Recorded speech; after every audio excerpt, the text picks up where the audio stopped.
Ya, makasih Pak Mulia. Mari kita berdoa. Ya Tuhan yang Maha Kuasa, kami bersyukur atas firman-Mu yang hidup dan berkuasa yang telah menjadi terang bagi jalan hidup kami. Kami memohon agar Engkau terus menuntun kami melalui firman-Mu yang akan dibawakan oleh para rektor dan dibawakan oleh Pastor Paul Jah, sehingga kami dapat mengenal Engkau lebih dalam dan melakukan kehendak-Mu.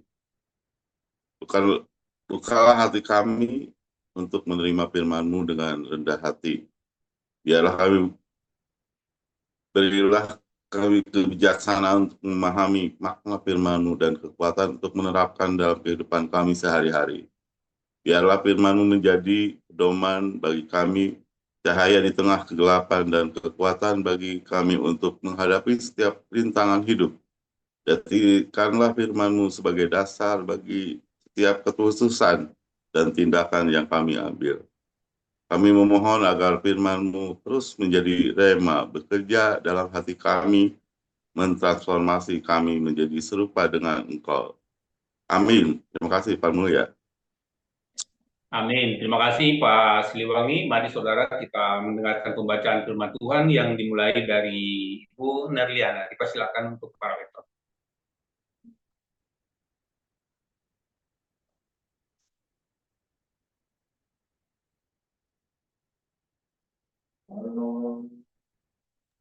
Baik, terima kasih Pak Mulia. Firman Tuhan dari 2 Samuel 22 ayat 1 sampai 51, saya bacakan sampai ayat 25. Daud mengatakan perkataan nyanyian ini kepada Tuhan pada waktu Tuhan telah melepaskan dia dari cengkraman semua musuhnya dan dari cengkraman Saul.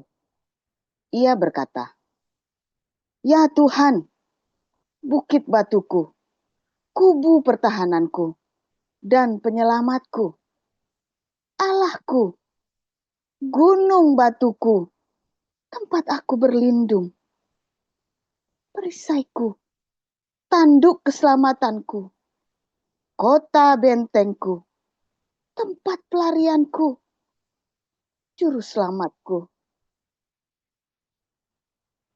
Engkau menyelamatkan aku dari kekerasan. Terpujilah Tuhan, seruku, maka aku pun selamat daripada musuhku. Sesungguhnya gelora-gelora maut telah mengelilingi aku, banjir-banjir jahanam telah menimpa aku, tali-tali dunia orang mati telah membelit aku, perangkap-perangkap maut terpasang di depanku. Ketika aku dalam kesesakan, aku berseru kepada Tuhan. Kepada Allahku aku berseru. Dan ia mendengar suaraku dari baitnya. Teriakku minta tolong, masuk ke telinganya. Lalu bergoyang dan bergoncanglah bumi. Dasar-dasar langit gemetar dan bergoyang. Oleh karena bernyala-nyala murkanya. Asap membumbung dari hidungnya. Api menjilat keluar dari mulutnya. Bara menyala keluar daripadanya. Ia menekukkan langit, lalu turun. Kekelaman ada di bawah kakinya. Ia mengendarai kerub, lalu terbang, dan tampak di atas sayap angin. Dan ia membuat kegelapan di sekelilingnya menjadi pondoknya. Air hujan yang gelap, awan yang tebal. Karena sinar kilat di hadapannya, bara api menjadi menyala. Tuhan mengguntur dari langit, yang maha tinggi memperdengarkan suaranya. Dilepaskannya panah-panah, sehingga diserakkannya mereka, yakni kilat-kilat, sehingga dikacaukannya mereka. Lalu kelihatanlah dasar-dasar laut, alas-alas dunia tersingkap karena hardikan Tuhan, karena hembusan nafas dari hidungnya. Ia menjangkau dari tempat tinggi, mengambil aku, menarik aku dari banjir. Ia melepaskan aku dari musuhku yang gagah, daripada orang-orang yang membenci aku, karena mereka terlalu kuat bagiku. Mereka menghadang aku pada hari sialku, tetapi Tuhan adalah sandaran bagiku. Ia membawa aku keluar ke tempat lapang. Ia menyelamatkan aku karena ia berkenan kepadaku. Tuhan memperlakukan aku sesuai dengan kebenaranku. Ia membalas kepadaku sesuai dengan kesucian tanganku, sebab aku tetap mengikuti jalan Tuhan dan tidak menjauhkan diri dari Allahku sebagai orang fasik. Sebab segala hukumnya aku perhatikan, dan dari ketetapannya aku tidak menyimpang. Aku berlaku tidak bercela kepadanya dan menjaga diri terhadap kesalahan. Karena itu, Tuhan membalas kepadaku sesuai dengan kebenaranku, sesuai dengan kesucianku di depan matanya.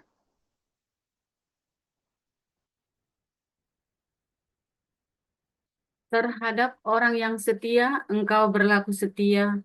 Terhadap orang yang tidak bercela, engkau tidak bercela. Terhadap orang yang suci, engkau berlaku suci. Tetapi terhadap orang yang bengkok, engkau berlaku belat-belit. Bangsa yang tertindas engkau selamatkan, tetapi matamu melawan orang-orang yang tinggi hati, supaya mereka kau rendahkan. Karena engkaulah pelitaku ya Tuhan, dan Tuhan menyinari kegelapanku. Karena dengan engkau aku berani menghadapi gerombolan, dengan Allahku aku berani melompati tembok.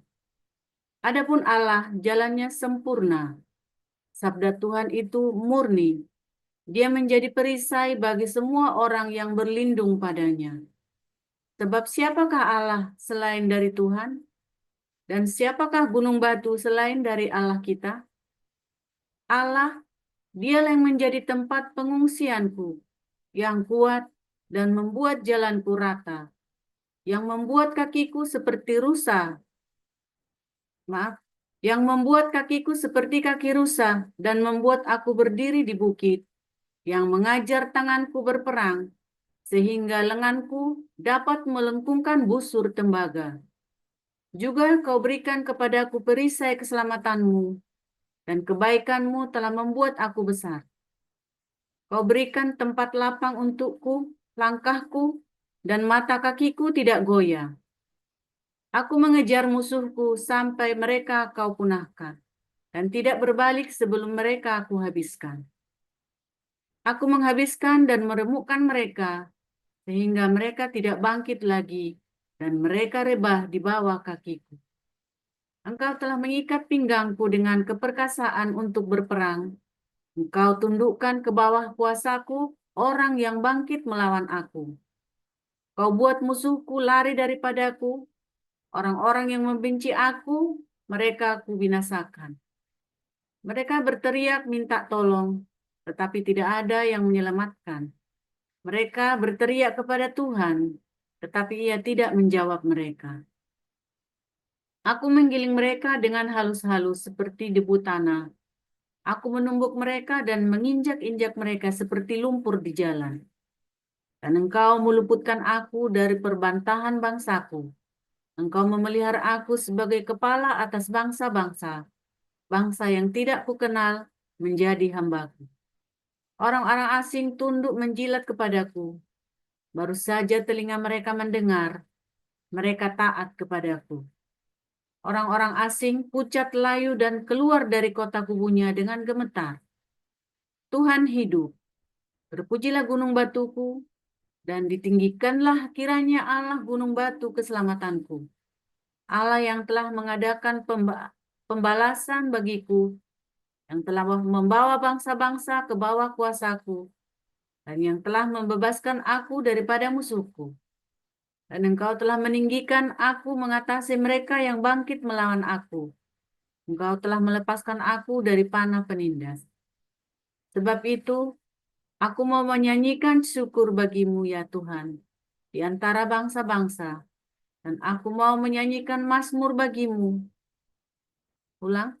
Aku mau menyanyikan mazmur bagi nama-Mu.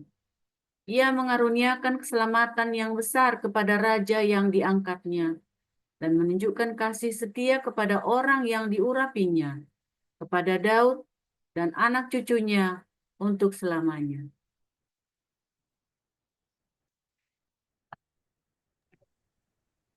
Ya, Pak Murdi dipersilakan.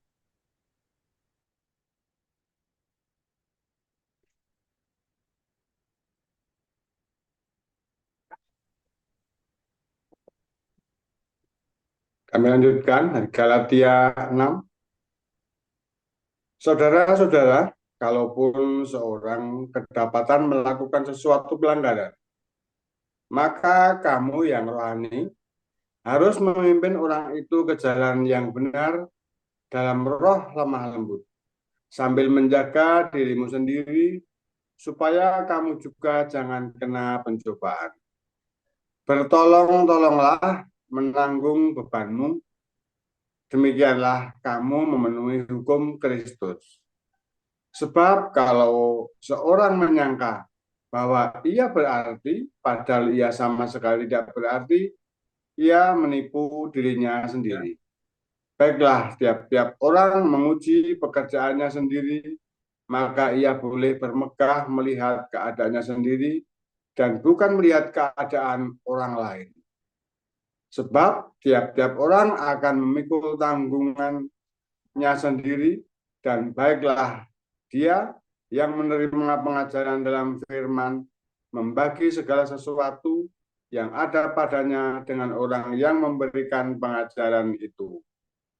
Jangan sesat, Allah tidak membiarkan dirinya dipermainkan, karena apa yang ditabur orang, itu juga yang akan dituainya.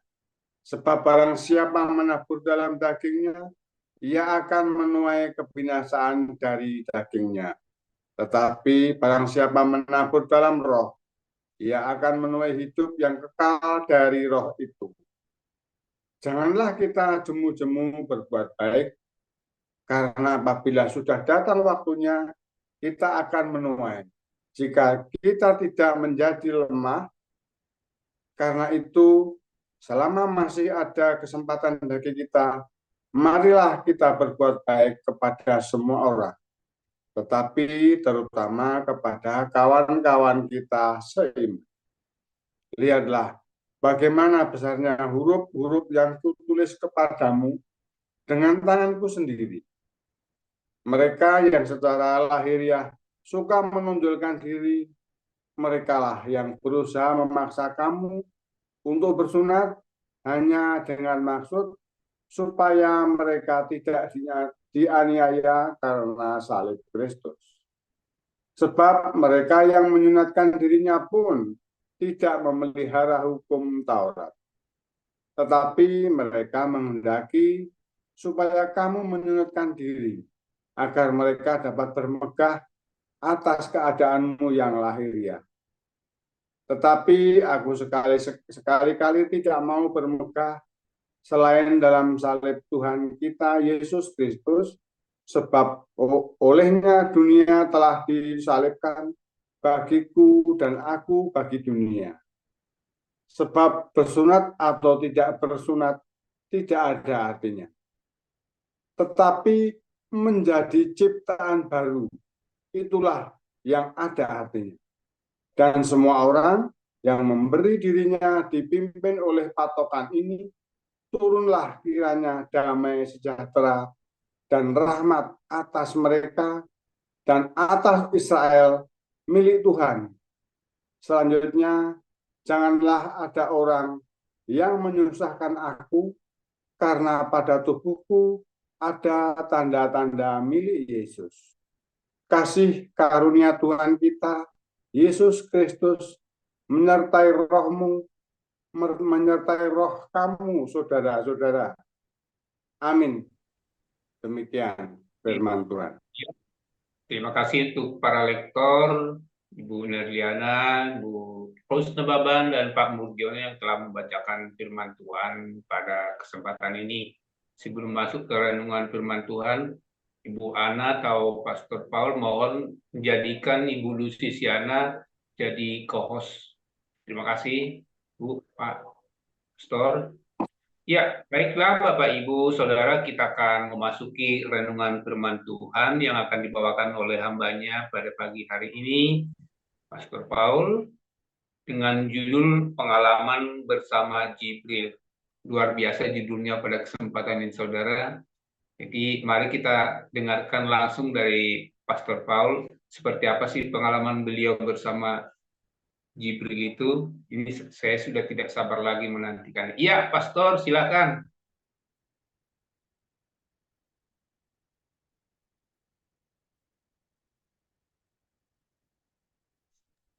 Haleluya, firman Tuhan selalu baru setiap hari ketika kita menantikan Tuhan dengan penuh cinta, dengan pengharapan yang teguh, dengan konsisten ya. Saudara, masalahnya saudara, agama memframing kita ya, saudara ya, agama. Mitos-mitos di dalam agama itu membuat kita tidak menyadari pengalaman pribadi kita sama Tuhan, saudara. Sehingga ketika Anda sudah di dalam tracknya itu, Anda jadi terus kepikirannya ngalar-ngalar, ya tadi ya, ketemu dengan Jibril, ya kan? Kalau belum Jibril, Anda belum orang soleh, saudara, belum jadi nabi, ya, saudara. Kalau Anda belum memenuhi syarat-syarat yang sulit dari agama itu, ya, dulu saya itu kalau ke GPPS itu kudu doa 10 hari 10 malam. Kalau belum terus dikasih tali putih, wah, belum sip itu, saudara. Itu bikin saya down, saudara ya. Itu bikin saya down karena saya berapa kali datang nggak pernah dikasih tali putih, saudara. Padahal orang yang dikasih tali putih itu yang pergi-pergi bareng saya ya setelah lawa ya pulangnya tetap brengsek. Malah saya rasa saya hidupnya lebih baik dari dia, saudara. Itu ya, ada tanda yang diberikan oleh agama, framing yang diberikan oleh agama itu ya membuat banyak orang di dalam kehidupan sehari-hari menjadi putus asa, saudara, dengan apa yang namanya pengalaman bersama Tuhan. Coba Anda kalau ditanya sekarang, apa Anda punya pengalaman bersama Tuhan, akan bingung. Siapa yang di sini punya pengalaman bersama dengan Tuhan? Bingung, saudara. Ada yang pengalaman bersama Tuhan. Oh ya, saya dapat mimpi, Pak. Oh ya, saya jatuh terus ditolong oleh Tuhan. Dari mana kamu tahu kamu lagi jatuh dan kamu ditolong Tuhan? Iya, Pak, kemarin saya bangkrut. Lalu tahun ini saya mendapat mujizat, Pak. Sekarang saya udah sukses, usahanya udah jalan lagi. Sebentar, orang tidak percaya Tuhan juga mengalami hal yang sama loh, saudara. Orang yang bukan Kristen, orang yang tidak beragama sekalipun, juga mengalami sama yuk. Saya kemarin juga bangkrut karena sudah bangun lagi. Jadi apa? Nah, kalau tanya pengalaman bersama Tuhan itu apa? Anda bingung, saudara. Banyak yang bingung kalau tanya. Saudara, kita harus punya pengalaman pribadi bersama Tuhan. Anda perlu tanya sama pendetanya, apa itu pengalaman pribadi sama Tuhan yang kamu maksud? Ya enggak, saudara? Yo, pengalaman pribadi 2024, kamu bersama Tuhan apa? Kita harus punya pengalaman pribadi. Tanya, saudara yang khotbah itu. Coba, Dev, yang kamu maksud pengalaman pribadi bersama Tuhan itu apa? Oh, saya mendapat penglihatan Yesus, Pak. Nah, itu pengalaman. Atau kayak itu ya, saya ketemu Jibril, Pak. Itu pengalaman pribadi bersama Tuhan. Pak, saya kemarin nggak bisa jalan, Pak, lumpuh, Pak. Hari ini saya didoain, sekarang saya sembuh. Apakah itu pengalaman pribadi bersama Tuhan? Disembuhkan dari sakit, apakah pengalaman pribadi? Kalau gitu, kalau kamu pergi disembuhkan oleh dokter, apa kalau kamu sembuhnya karena dokter, kayak Pak Iman disembuhkan karena dokter ini, saudara. Apakah itu bukan pengalaman pribadi dengan Tuhan? Ya, Tuhan sembuhkan, iya. Tapi apakah itu kan melalui dokter kan? Tetap ke rumah sakit kan? Maunya kan Anda lagi di rumah saja. Buat banyak orang kan kalau kena cancer, kena kanker payudara, kan gampang kan? Potong payudaranya, sembuh dia. 90% kalau belum terlambat sembuh, saudara. 90%. Kebanyakan nggak mau, maunya dijalanin saja, minta mujizat dari Tuhan, dan akhirnya mati, saudara ya. Saya ingin pengalaman pribadi bersama dengan Tuhan. Nah itu, saudara. Jadi pengalaman bersama Tuhan itu, apakah kudu ketemu Jibril dulu, saudara, yang malaikat yang klepek-klepek gitu, saudara ya. Ini kapan-kapan saya datang ke rumahnya Pak Muji, saya ini pakai ini ya pakai sayap buatan, terus nanti saya tinggalin bulu ini ya, bulunya burung merpati apa bulunya burung gagak di rumahnya Pak Mursi, biar kelihatan. Malam-malam saya datang, Pak Mursi sirap matanya, kan dikira Nabi 26 bersama dengan malaikat Jibril datang, lalu saya ninggalin satu bulu itu ya, satu batang bulunya gagak apa bulunya apa merpati apa bulunya emprit, pokoknya tak tinggalin. Saya tiap malam itu di rumah saya selalu di kamar saya selalu ada bulu, saudara, bulunya burung, saudara. Mungkin tiap malam ada malaikat datang. Setiap malam saya ya mau bersihkan kasur itu kan mesti selemeknya ditarik itu kan, karena kalau kasur sini kan selemeknya kan kayak apa kayak kolor gitu kan ditarik. Setiap kali saya lihat itu selalu ada bulunya burung, saudara. Selalu ada bulunya burung. Apakah itu Jibril, saudara? Bukan. Itu ternyata bantalnya bocor, bulunya pada terbang itu loh, saudara. Kan di sini bukan yang nggak pakai kapuk, nggak pakai dakron, pakainya bulu itu loh. Bulunya pada terbang dari dalam itu loh. Itu tiap malam saya didatangi Jibril. Ada sayapnya pada jatuh bulunya. Ini pengalaman bersama dengan Jibril, apa itu, saudara? Pengalaman bersama Tuhan itu apa? Nah, agama itu memframing Anda, saudara. Oh, pengalaman bersama Tuhan itu kalau kamu ngalami mimpi, ketemu Tuhan Yesus. Nanti yang lain, oh didatangi malaikat di siang hari bolong. Oh, nanti yang lain, oh pengalaman bersama Tuhan itu ketika kamu lagi susah sekali, tiba-tiba ada pertolongan yang seakan-akan itu mujizat. Padahal kalau dipikir-pikir ya nggak mujizat juga, biasa aja. Namanya orang random acak, nggak usah orang percaya Tuhan, nggak percaya Tuhan, selalu kalau ada masanya ya, saudara ya, mau ketabrak nggak jadi. Itu orang-orang di Cina itu ya, film-film klip-klip pendek itu yang kalau mau truknya itu kan edan-edan ya, kendaraan bisa nyabot sana nyabot sini, dia bisa nggak mati, saudara. Apakah itu pengalaman bersama Tuhan? Oh, dia dapat percaya Tuhan Yesus.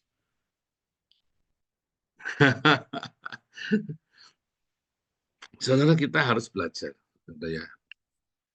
Makanya definisi kita tentang Tuhan di-framing oleh agama. Definisi kita tentang Tuhan itu di-framing oleh definisi kita sendiri, saudara. Padahal Alkitab sudah mengajarkan kepada kita bahwa Allah adalah sang cinta. Allah adalah kasih, agape. Nah, kalau Anda sudah berpikir ya dari ujung sampai ujung, Allah adalah sang cinta. Maka artinya kalau Anda bertemu dengan Allah, Anda bertemu dengan sang cinta. Oh, saya ingin ketemu Tuhan Yesus.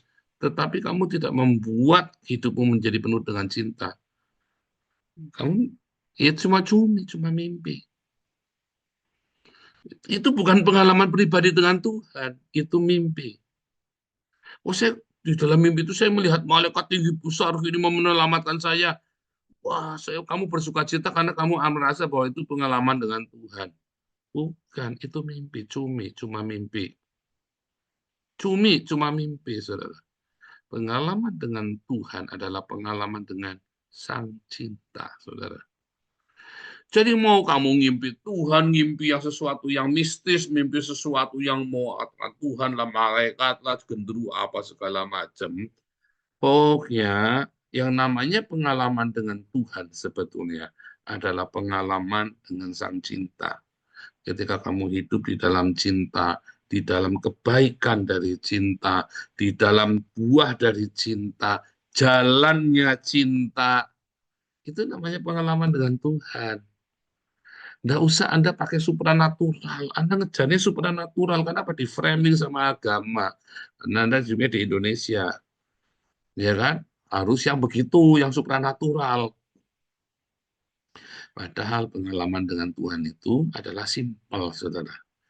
Janganlah jemu-jemu berbuat baik. Berbuatlah segala kebaikan selagi ada kesempatan. Jangan kamu pikir Tuhan itu bisa dipermainkan. Kamu bisa melihat segala macam penglihatan surgawi, kamu bisa mempermainkan ilusi tentang Tuhan, bermain-main, kamu menciptakan, saking kepenginnya saudara, kamu ciptakan, itu nanti kamu bisa ngimpi beneran, saudara. Jangan tidak percaya saya, nanti kelas profetik tak ajarin. Kamu saking ngebetnya sesuatu, kamu bisa ngimpi, saudara. Ya, saya waktu belum jadi warga negara, saya waktu belum jadi warga negara Belanda ya, saudara ya. Ngimpinya apa, saudara? Ngimpinya saya lagi khotbah di Indonesia, deg-degan tiba-tiba di depan lagi ditungguin. Loh, saya di Indonesia, gimana caranya saya kembali ke Belanda nih?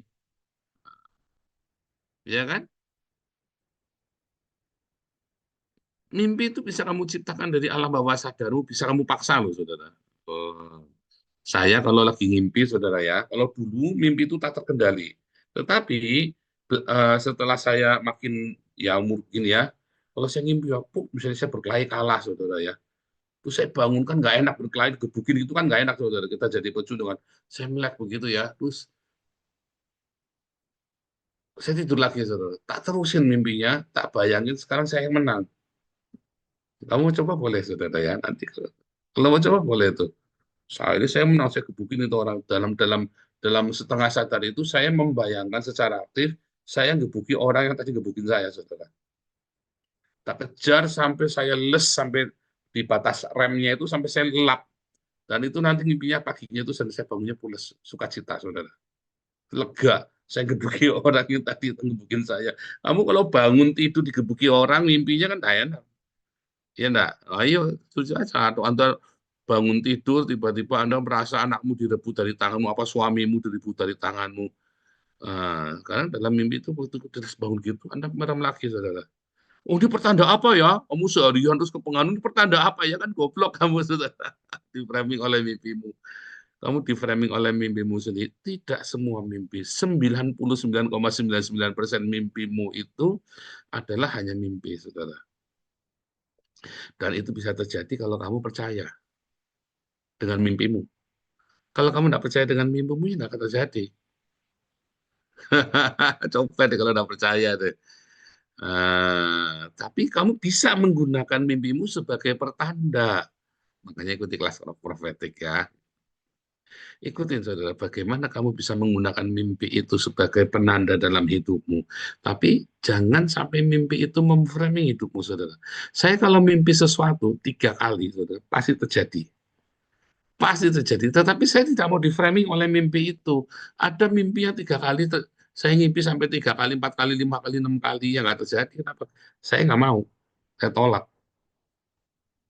Saya tolak, saudara ya. Kalau sampai ke pengaruh, apalagi saya kebiasa ke pengaruh dengan tanda-tanda mistis ya. Saya tolak dalam nama Tuhan Yesus. Saya tolak semua mimpi buruk, penglihatan buruk, perkataan buruk. Tolak, saudara. Saya ucapkan confession.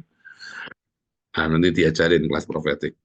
Cuman yang saya mau sampaikan kepada Anda ya pagi hari ini yang di Indonesia dan dimanapun Anda berada, ya pengalaman pribadi bersama dengan Tuhan itu bukan pengalaman supranatural. Anda bertemu Yesus, Anda mimpi ketemu malaikat, dan sebagaimana Anda disembuhkan dari sakit, Anda mengalami mujizat pertolongan ketika Anda lagi kesusahan, lagi sakit, mau mati, kecelakaan, ya atau Anda bangkrut, jadi kaya, ekonomi, itu bukan pengalaman pribadi dengan Tuhan. Ya, karena semua orang di dunia ini bisa mengalami hal yang sama tanpa dia percaya kepada Tuhan Yesus. Anda kudu terima itu dulu, saudara. Anda harus terima kenyataan itu dulu, supaya imanmu jangan kosong. Mimpi ketemu Yesus, ya karena Anda tiap hari di dalam gereja ya, atau Anda pernah ini pasti ketemu, saudara ya. Anda ketemu malaikat, Anda ngarap-ngarap, Anda sesuatu hari dari harapanmu kan kepengen sekali, ya ketemu. Bisa ya, itu bisa. Bisa diciptakan dalam alam bawah sadarmu, saudara. 10 tahun ini enggak tiba-tiba. Saya waktu kecil nggak pernah ngimpi-ngimpi perkara rohani, itu nggak pernah, saudara. Saya pengen sekali ngalami perjumpaan dengan Tuhan Yesus. Saya berdoa, Tuhan, aku pengen ngimpi ketemu Tuhan. Nggak cuma ngimpi, saudara. Saya duduk, saya ngeliat Tuhan Yesus, saudara. Ya kan? Tetapi itu bukan pengalaman pribadi bersama Tuhan. Itu Tuhan kasih karunia ya di dalam kehidupan kita supaya kita bisa. Berapa banyak nabi-nabi ketemu Tuhan, ketemu malaikat Tuhan ya. Ya kan? Apakah terus orang langsung berubah? Bileham ketemu malaikat Tuhan apa berubah? Ya kan? Yang paling penting sebetulnya yang namanya pengalaman pribadi dengan Tuhan adalah pengalaman pribadi dengan Sang Cinta, di mana ketika kamu hidupmu penuh dengan cinta, kamu miliki cinta yang dari Tuhan, baik itu kamu mengalami pengalaman ketemu Tuhan Yesus, baik itu tiba-tiba kamu kesambet apa bangun tiba-tiba kamu ingin mencintai, cinta yang tulus yang dari surga. Dan memang ada beberapa yang ditandai dengan pertemuan, ya, mimpi, encounter dalam mimpi, dalam bentuk penglihatan, atau ada khotbah yang tang kena di kepalamu, rema. Kalau saya lebih menyarankan Anda, rema yang menjadi kenyataan dalam hidupmu itu kayak menjadi trigger, menjadi pemicu cinta yang tumbuh dalam hatimu. Karena Tuhan Yesus bilang apa? Berbahagialah yang percaya sekalipun tidak melihat. Ya kan? Jadi jangan harus seperti Thomas. Masalahnya kan kita semua pengennya kayak Thomas kan? Melihat dulu kan? Nah, berbahagialah orang yang percaya dengan Sang Cinta itu, saudara. Lalu Anda menjalani cinta itu, kehidupan agape itu, kamu hidup dengan belas kasih, kamu hidup dengan pengampunan, wah, berat jatuh bangun, dan kamu mengalami, dan makin lama kamu makin mengerti bagaimana mencintai. Nah, itulah pengalaman bersama Tuhan, pengalaman bersama cinta. Yang lain-lain itu hanya aksesoris. Jadi penglihatanmu malaikat, penglihatanmu Tuhan Yesus, penglihatan apa segala macam, itu tuh hanya aksesoris. Mimpi nubuatan itu jangan kamu anggap pengalaman dengan Tuhan. Ya, itu bukan pengalaman dengan Tuhan, karena pengalaman dengan Tuhan akan membawa kamu semakin intim. Pengalaman saya dengan anak, dengan istri saya, membuat saya makin intim dengan dia. Kamu pikir saya sama anak baik-baik saja selalu? Ya enggak. Tetapi karena saya jatuh bangun, kami berdua jatuh bangun bersama-sama, kami nikmati bersama, kami hancur bersama, kami hidup bersama, kita minum teh bersama, kita bertengkar bersama, kita ngadepi debt collector sama-sama, kita masuki lembah kekelaman, kita bersuka cita sama-sama, kita keliling dunia sama-sama, kita ngalami semua sama-sama, maka itu menjadi intim. Keintiman itu bukan terjadi karena Anda bahagia terus, happy terus. Bahkan ketika Anda gagal, ketika Anda, kenapa akhirnya aku marah Tuhan? Kenapa akhirnya aku meledak, karena aku jengkel, aku difitnah Tuhan? Itu pun pengalaman sama Tuhan, saudara. Kamu belajar sama Tuhan itu ya, melekat erat. Jatuh bangun, pokoknya kamu kejar terus itu yang namanya cinta. 1 Korintus 13. Sebab tanpa cinta, walaupun kamu melakukan banyak hal, kamu sia-sia. Kamu milih supaya motifmu itu bukan karena apa. Motifmu itu, orang membakar diri, sekalipun dia membakar dirinya, bisa bukan karena cinta loh. Orang membakar diri apakah selalu karena cinta? Bukan loh, saudara ya. Oke, 3 menit lagi. Orang membakar diri, pahlawan-pahlawan itu kan mengorbankan dirinya. Coba Kahar Musakar, sampai itu yang tokonya DITI itu, yang temannya Soekarno itu, akhirnya kan ditembak sama Soekarno kan, ditembak sendiri kan, dihukum mati kan, itu sahabatnya Soekarno. Artinya ketika dia mencintai Indonesia, cintanya itu pamrih, saudara. Makanya dia memberontak. Permesta, siapapun lah namanya, para pahlawan itu ya, yang udah mati mau udah mati. Tapi terbukti kan ketika dia nggak mati, begitu terjadi ada sesuatu, ya kan, cintanya itu bertepuk sebelah tangan, ya kan? Saya ini cintanya dengan Indonesia bertepuk sebelah tangan, saudara. Saya mencintai Indonesia. Apakah Indonesia cinta saya? Oh, Cina kok. Kristen kok, triple minoritas kok, ya kan? Tetapi saya tetap mencintai Indonesia dengan mengirimkan, membuat donasi-donasi itu untuk kasih makan Indonesia. Kan begitu, saudara. Itu cinta. Sekalipun kita dikecewakan, kita itu marah, kita pernah pahit, kita pernah gagal, bangun lagi, cintai lagi. Saya pernah tinggalkan, saya marah, tapi kemudian saya kembali lagi. Akhirnya saya punya keintiman bersama dengan Sang Cinta, keintiman bersama dengan Tuhan. Apakah selesai? Masih, selama saya masih nafasnya masih di hidung saya, maka keintiman itu makin dalam, makin dalam, makin dalam, sampai tiba-tiba saya lenyap. Badan saya lenyap, saya jalan bersama Tuhan seperti Henok, saudara. Nah, itulah keintiman bersama Tuhan. Bukan pengalaman sama Jibril kayak si Ono. Bukan, bangganya ketemu Jibril, saudara. Nah, bukan begitu. Itu framing agama. Kamu ketemu Jibril dulu, kamu bisa jadi nabi. Ketemu Jibril itu nggak berarti apa-apa, saudara ya. Pengalaman dengan Sang Cinta membuat kamu jadi sesuatu. Ya, jangan kejar yang mistis-mistis, yang real, saudara. Cinta itu adalah perkara rohani, kamu tarik menjadi real. Cinta itu kan sesuatu, kamu kan nggak bisa ngelihat. Cinta itu apa? Kamu nggak bisa ngelihat, saudara. Warnanya apa cinta? Kamu nggak, ada orangnya apa? Nggak, bohong, itu kan akal-akalannya sales obat. Cinta itu kamu tarik, wujudkan dalam diakonia. Cinta itu kamu tarik, wujudkan dalam pengampunan. Ya kan? Dalam kesabaran, ya, dalam sukacitamu, dalam kebaikanmu kepada semua orang, bahkan kepada musuh-musuh kita. Kamu tarik, kamu nyat, kamu bikin itu real. Ya, Tuhan Yesus memberkati. Luar biasa. Terima kasih, Pastor. Framing agama terkadang membuat kita